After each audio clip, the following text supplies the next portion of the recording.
So many exercises on bass feel like you're eating your vegetables. You know, they're good for you, but let's be honest, they're boring. They're just sort of like math on the fretboard. But what if your daily warm-up actually sounded like music? What if the exercise wasn't just training your fingers, but actually training your ears to hear beautiful harmony in chords? 5 months ago, I shared this video here, and in that video, I taught you how to link your ears to the fretboard using the basic building blocks of music, intervals. That exercise is fantastic. It's super simple and super powerful, but I want you to think of that exercise as sort of learning the alphabet. It's the raw mechanics. But of course, we don't speak in the alphabet. We speak in words, sentences, and ultimately stories. So today, I want to take that foundation that we set up in that video and literally turn it upside down to uncover a beautiful little musical story. And this is one exercise you don't want to skip because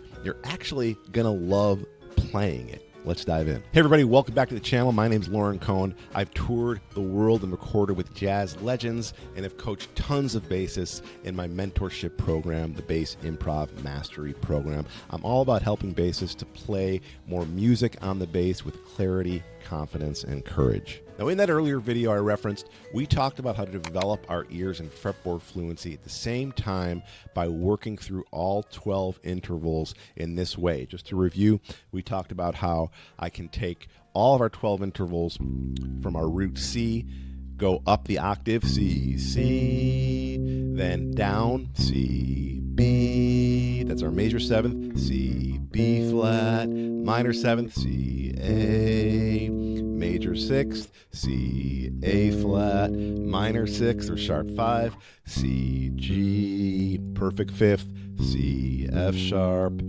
flat five, C, F, perfect fourth, C, E, major third, C, E flat, minor third, C, D, major second, C, D flat, a minor second, and then back to our octave, C, C, or unison. And that's wonderful. That definitely tells us a little story, and you can sort of hear how we're moving tension and release there. But now we're going to take those same interval relationships, but flip it upside down. First, listen to this.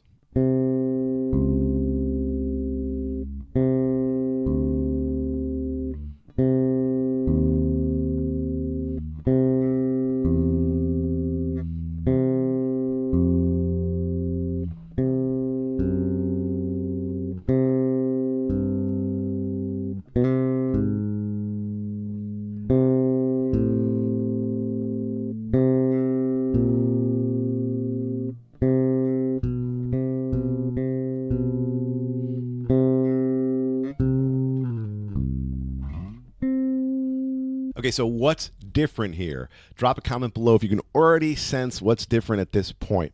The previous video, we did what we bassists usually do. We think from the bottom up, right? We had a tonic, a root note, and we played all of our intervals from the bottom up. C, C, C, B, C, B flat, right? So octave, major seventh, minor seventh, okay? But in this new exercise here, we're inverting that.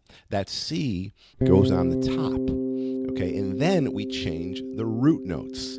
So we have C, D flat, now C, D, etc. C, E flat, C, E.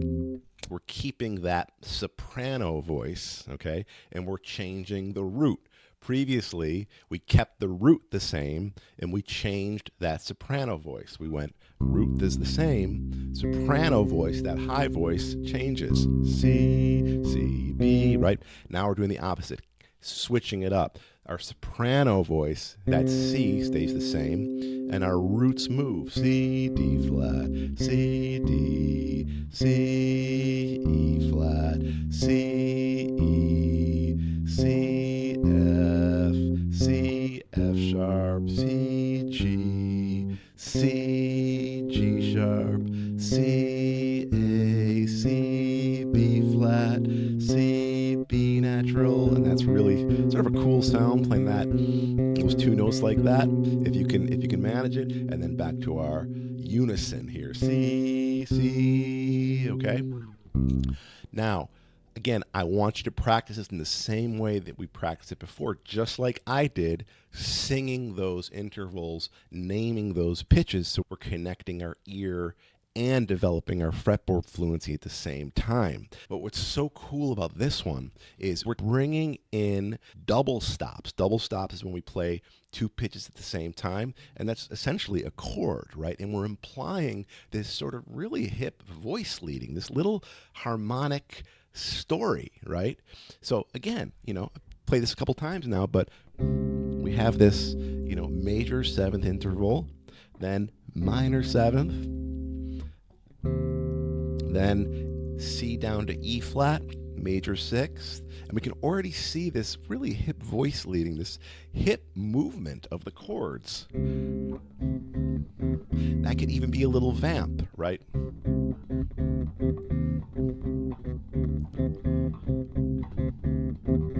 Very sort of modern jazz sounding sort of vibe. But again, that's something you could go to a jam session, go to a gig tomorrow, right? Just start playing that. And I guarantee you the drummer and the guitar player will be like, woo, and start playing along with you, right? I could keep it even simpler. Boom, boom, doom, doom,